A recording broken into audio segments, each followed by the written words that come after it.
Part the Second. The Wood of Moroi. They wandered in the depths of the wild wood, restless and in haste, like beasts that are hunted, nor did they often dare to return by night to the shelter of yesterday. They ate but the flesh of wild animals.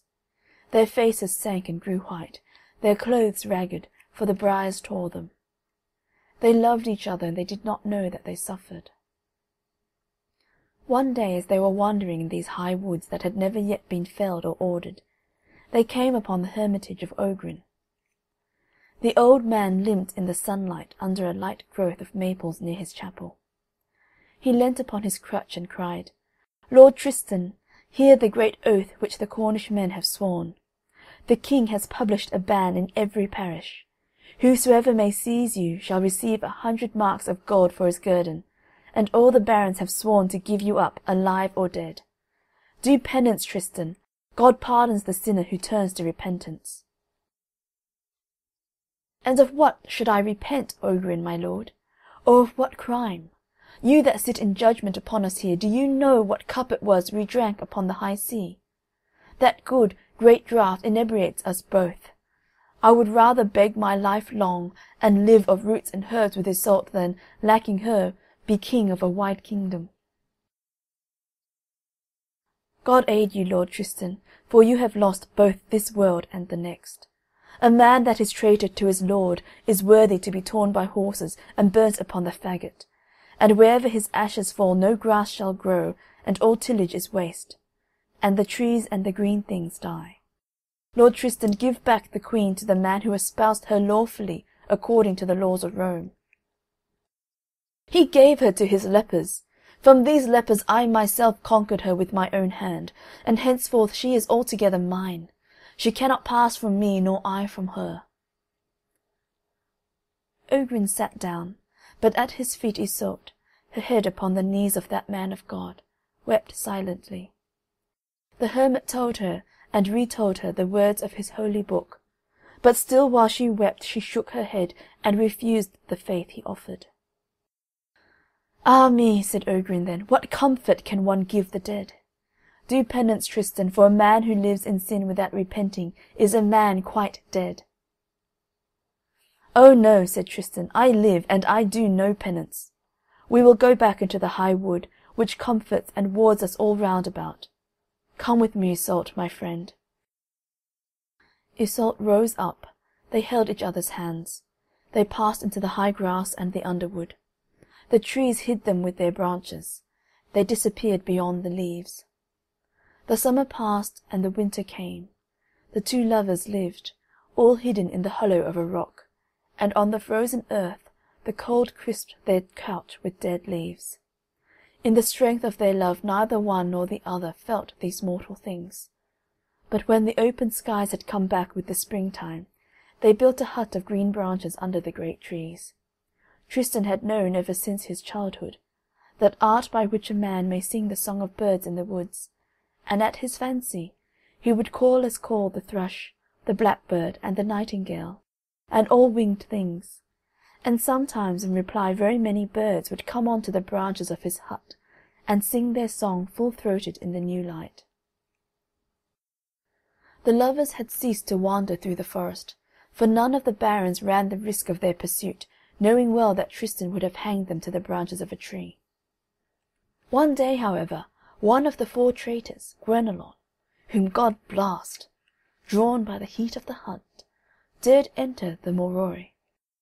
And that morning, on the forest edge in a ravine, Gorvenal, having unsaddled his horse, had let him graze on the new grass, while far off in their hut Tristan held the queen, and they slept. Then suddenly Gorvenal heard the cry of the pack. The hounds pursued a deer which fell into that ravine, and far on the heath the hunter showed, and Gorvenal knew him for the man whom his master hated above all. Alone, with bloody spurs and striking his horse's mane, he galloped on, but Gorvenal watched him from ambush. He came fast. He would return more slowly. He passed, and Gorvenal leapt from his ambush and seized the rein, and suddenly, remembering all the wrong that man had done, hewed him to death, and carried off his head in his hands. And when the hunters found the body, as they followed, they thought Tristan came after, and they fled in fear of death, and thereafter no man hunted in that wood.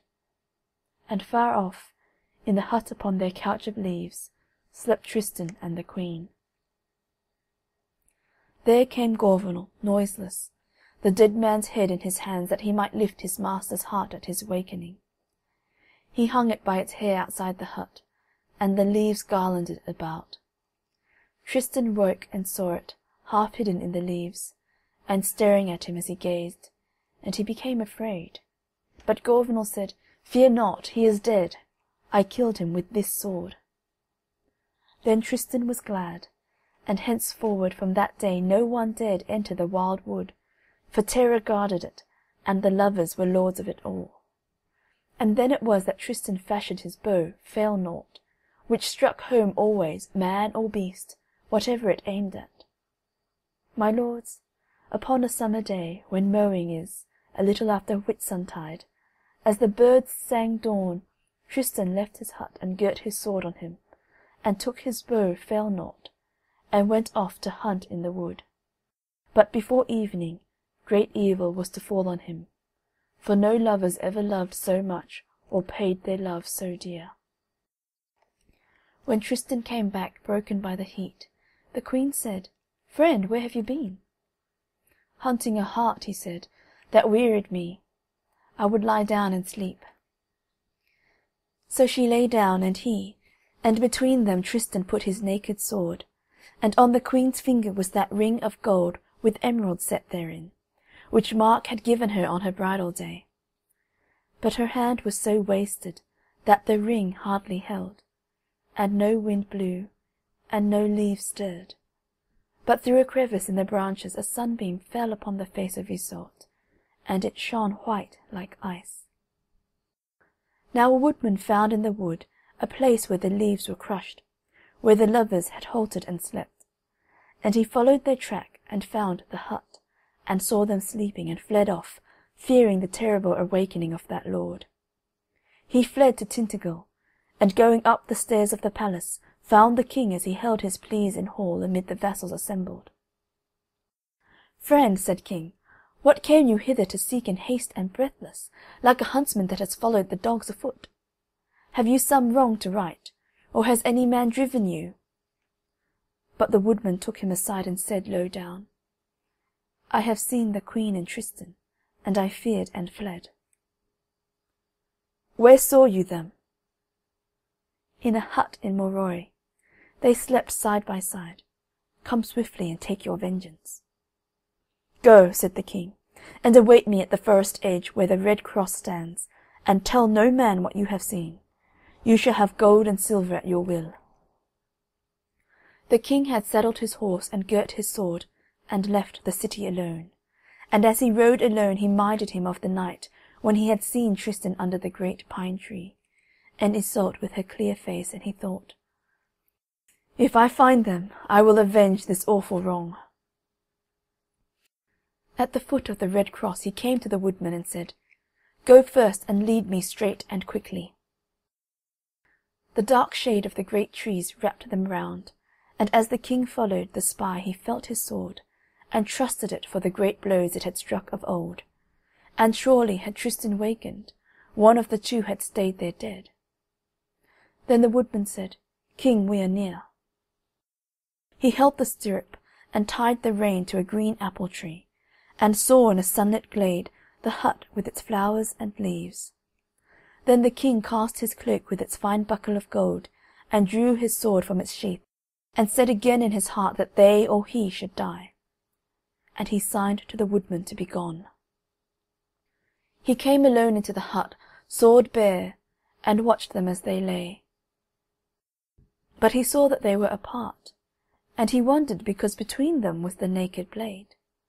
Then he said to himself, "My God, I may not kill them, for all the time they have lived together in this wood, these two lovers, yet is the sword here between them, and throughout Christendom men know that sign. Therefore I will not slay, for that would be treason and wrong. But I will do so that when they wake they may know that I found them here asleep, and spared them, and that God had pity on them both." And still the sunbeam fell upon the white face of Iseult, and the king took his ermined gloves, and put them up against the crevice whence it shone. Then in her sleep a vision came to Iseult. She seemed to be in a great wood, and 2 lions near her fought for her, and she gave a cry and woke, and the gloves fell upon her breast.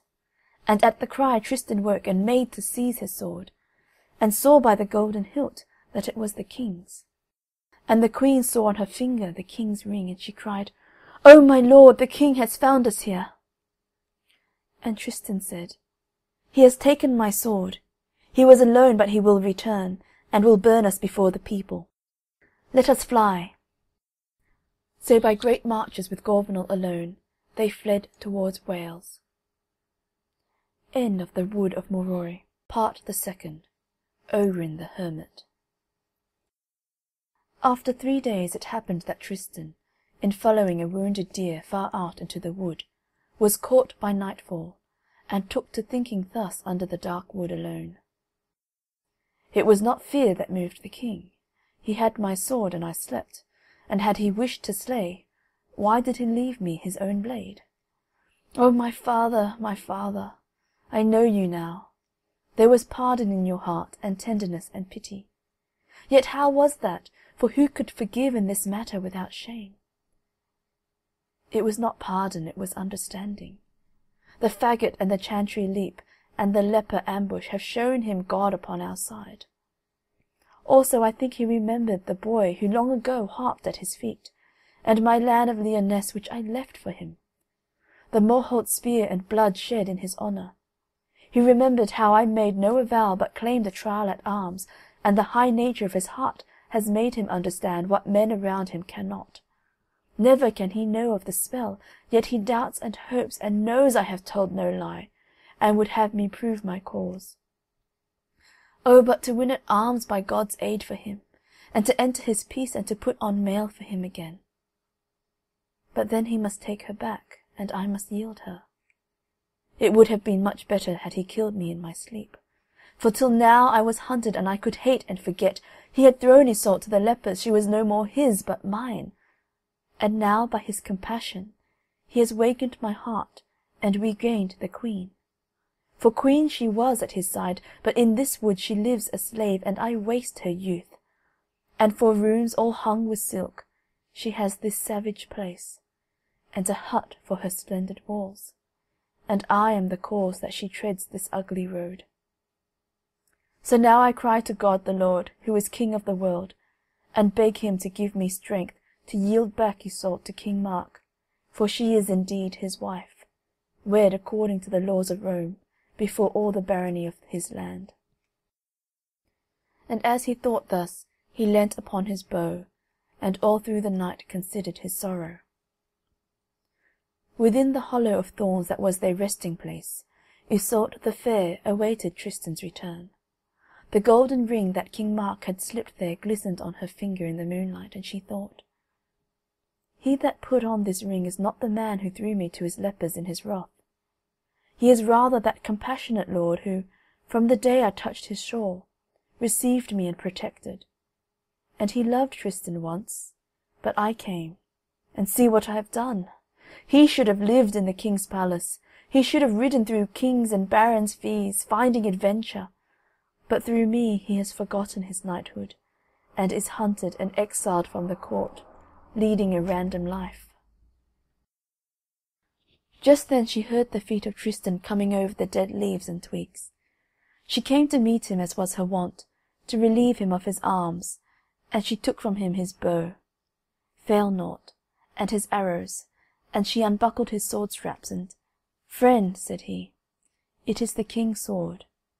It should have slain, but it spared us."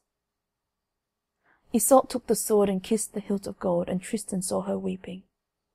"Friend," said he, "if I could make my peace with the king, if he would allow me to sustain in arms that neither by act nor word have I loved you with a wrongful love, any knight from the marshes of Ely right away to do Rome, that would gainsay me, would find me armed in the ring.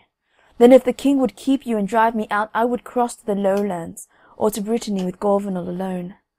But wherever I went, and always, Queen, I should be yours. Nor would I have spoken thus, Iseult, but for the wretchedness you bear so long for my sake in this desert land. Tristan, she said, there is the hermit Ogrin.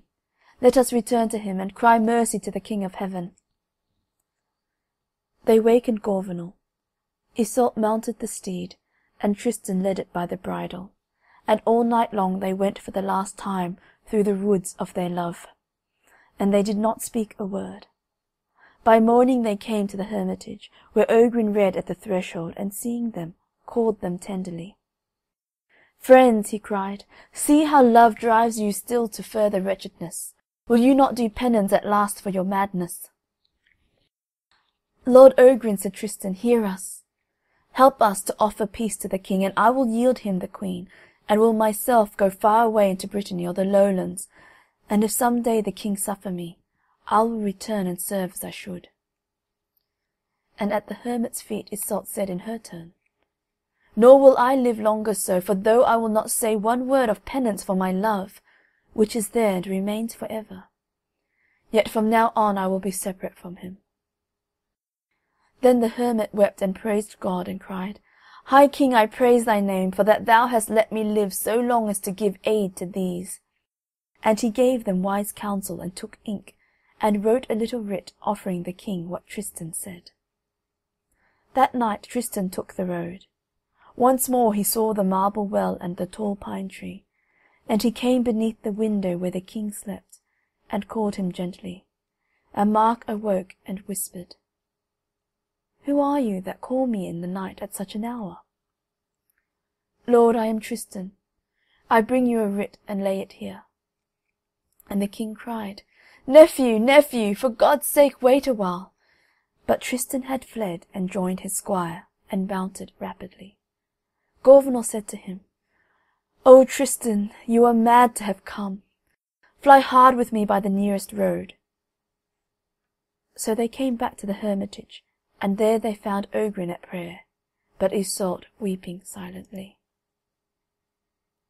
End of Ogrin the Hermit, Part the Second. The Ford. Mark had awakened his chaplain, and had given him the writ to read. The chaplain broke the seal, saluted in Tristan's name, and then, when he had cunningly made out the written words, told him what Tristan offered. And Mark heard without saying a word, but his heart was glad, for he still loved the queen. He summoned by name the choicest of his baronage, and when they were all assembled they were silent, and the king spoke.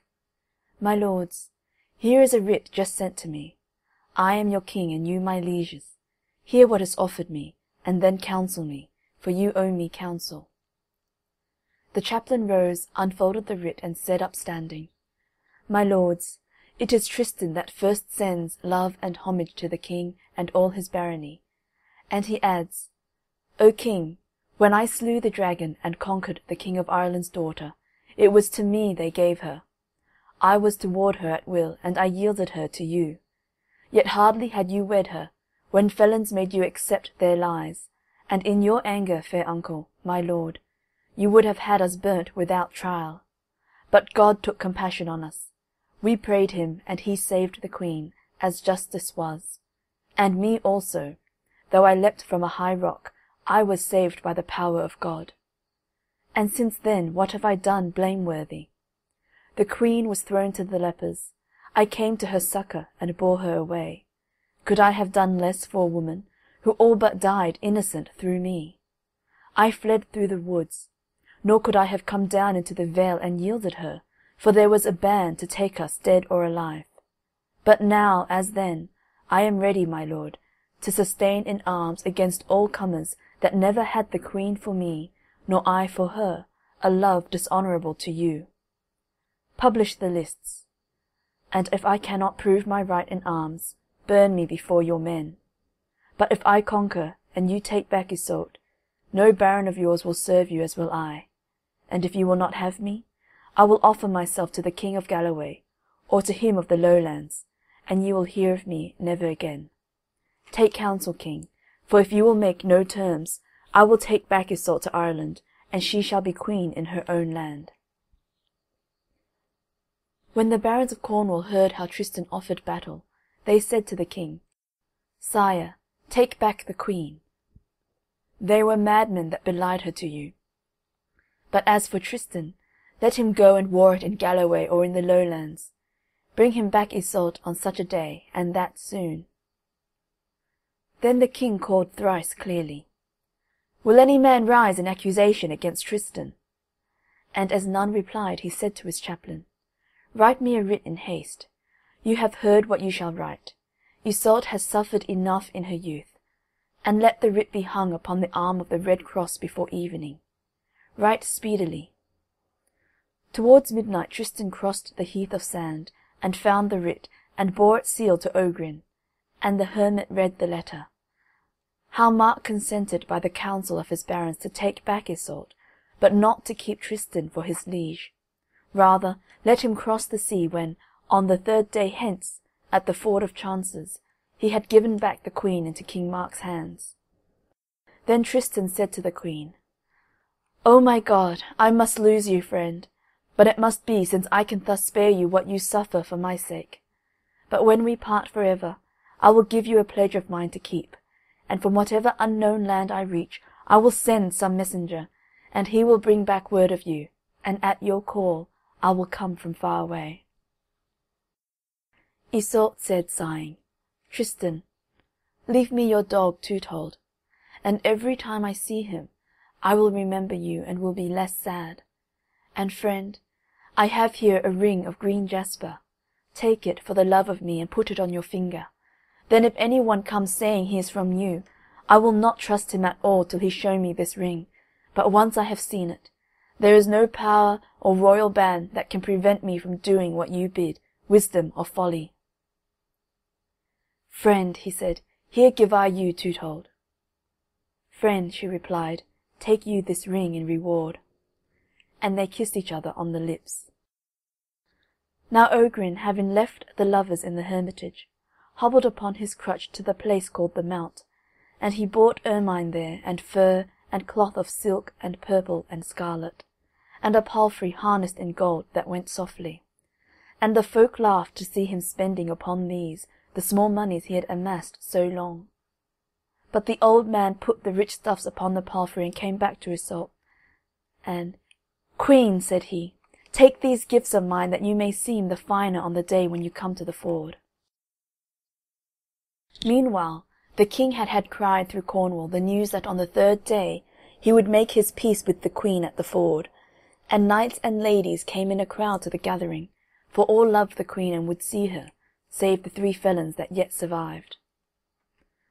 On the day chosen for the meeting, the field shone far with the rich tents of the barons, and suddenly Tristan and Iseult came out at the forest's edge, and caught sight of King Mark far off among his barony. "Friend," said Tristan, "there is the king your lord, his knights and his men. They are coming towards us, and very soon we may not speak to each other again. By the God of power I conjure you, if ever I send you a word, do you my bidding." "Friend," said Iseult, "on the day that I see the ring, nor tower nor wall nor stronghold will let me from doing the will of my friend." "Why then," he said, "Iseult, may God reward you." Their horses went abreast, and he drew her towards him with his arm. "Friend," said Iseult, "hear my last prayer. You will leave this land, but wait some days. Hide till you know how the king may treat me, whether in wrath or kindness, for I am afraid. Friend, Orri the woodman will entertain you hidden. Go you by night to the abandoned cellar that you know, and I will send Perinis there to say if any one misuse me."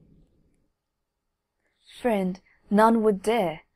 I will stay hidden with Orri, and if any misuse you, let him fear me as the enemy himself." Now the 2 troops were near, and they saluted, and the king rode a bowshot before his men, and with him Dinas of Lidan. And when the barons had come up, Tristan, holding Iseult's palfrey by the bridle, bowed to the king and said, "O king, I yield you here Iseult the fair, and I summon you, before the men of your land, that I may defend myself in your court for I have had no judgment. Let me have trial at arms, and if I am conquered, burn me. But if I conquer, keep me by you, or, if you will not, I will be off to some far country." But no one took up Tristan's wager, and the king, taking Iseult's palfrey by the bridle, gave it to Dinas, and went apart to take counsel. Dinas, in his joy, gave all honour and courtesy to the queen. But when the felons saw her so fair and honoured as of old, they were stirred and rode to the king and said, "King, hear our counsel. That the queen was slandered we admit, but if she and Tristan re-enter your court together, rumour will revive again. Rather let Tristan go apart a while. Doubtless some day you may recall him." And so Mark did, and ordered Tristan by his barons to go off without delay. Then Tristan came near the queen for his farewell, and as they looked at one another the queen in shame of that assembly blushed, but the king pitied her, and spoke his nephew thus for the first time. "You cannot leave in these rags. Take then from my treasury gold and silver, and white fur and grey, as much as you will." "King," said Tristan, "neither a penny nor a link of mail. I will go as I can, and serve with high heart the mighty king of the Lowlands." And he turned rein and went towards the sea. But Iseult followed him with her eyes, and so long as he could yet be seen a long way off, she did not turn. Now at the news of the peace, men, women, and children, great and small, ran out of the town in a crowd to meet Iseult, and while they mourned Tristan's exile they rejoiced at the queen's return. And to the noise of bells, and over paving strewn with branches, the king and his counts and princes made her escort, and the gates of the palace were thrown open, that rich and poor might enter and eat and drink at will. And Mark freed 100 of his slaves, and armed a score of squires that day with hauberk and with sword. But Tristan that night hid with Orri, as the queen had counselled him. End of the Ford. Part the Second. The Ordeal by Iron. Denoalen, Andret, and Gondoin held themselves safe. Tristan was far over sea, far away in service of a distant king, and they beyond his power. Therefore, during a hunt one day, as the king rode apart in a glade where the pack would pass, and hearkening to the hounds, they all three rode towards him and said, "O king, we have somewhat to say. Once you condemned the queen without judgment, and that was wrong.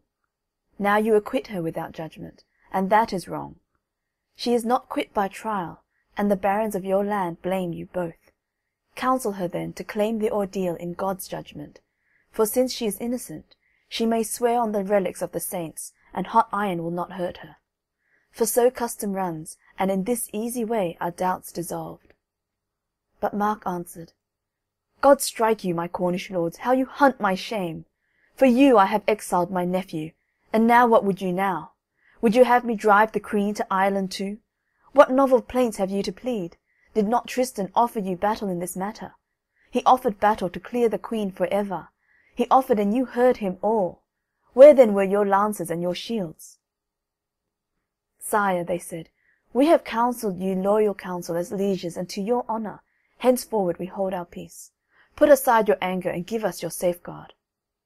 But Mark stood up in the stirrup and cried, "Out of my land and out of my peace, all of you! Tristan I exiled for you, and now go you in turn, out of my land." But they answered, "Sire, it is well. Our keeps are strong and fenced, and stand on rocks not easy for men to climb." And they rode off without a salutation. But the king, not tarrying for huntsman or for hound, but straightway spurred his horse to Tintagel, and as he sprang up the stairs the queen heard the jangle of his spurs upon the stones. She rose to meet him, and took his sword as she was wont, and bowed before him, as it was also her wont to do. But Mark raised her, holding her hands, and when Iseult looked up she saw his noble face in just that wrath she had seen before the faggot fire.